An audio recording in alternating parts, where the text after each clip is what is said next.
आगे बढ़ते हैं। ईरान के नायब वजीर खारजा का बयान भी सामने आया है। काजिम गरीबाबादी समझौते पर बोले, ईरान ने तमाम अहम मुद्दे मुआहदे में शामिल किए हैं। दस्तावेज पर दोनों जानिब की राय दर्ज की गई है और ऑफिशियली दस्तखत की रस्म 19 जून को होगी। 60 दिनों के अंदर फाइनल डील पर बातचीत होगी बताया जा रहा है। आखिरी समझौते के लिए मुज़ाकरात का दौर जारी रहेगा। तो बताते चले, दस्तावेज पर दोनों जानिब की राय दर्ज की गई। ऑफिशियली दस्तखत की रस्म 19 जून को होगी। 60 दिनों के अंदर फाइनल डील पर बातचीत होगी। आखिरी समझौते के लिए मुज़ाकरात का दौर जारी रहेगा। तो ईरान की तरफ से भी इसको लेकर अब पेशरफ्त सामने आ गई है। ईरान भी कह रहा है कि बातचीत मुस्बत तरीके से चल रही है।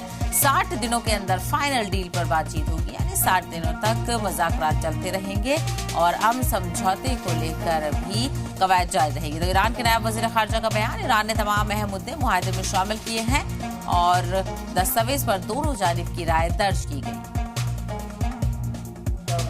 This memorandum of understanding was reached despite our complete distrust of our enemies.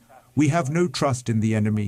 Our trust lies in our military strength, our diplomatic capabilities, and the support and unity of our own people.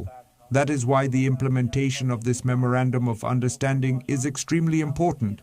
We have specific plans in place to monitor the implementation of U.S. commitments under this memorandum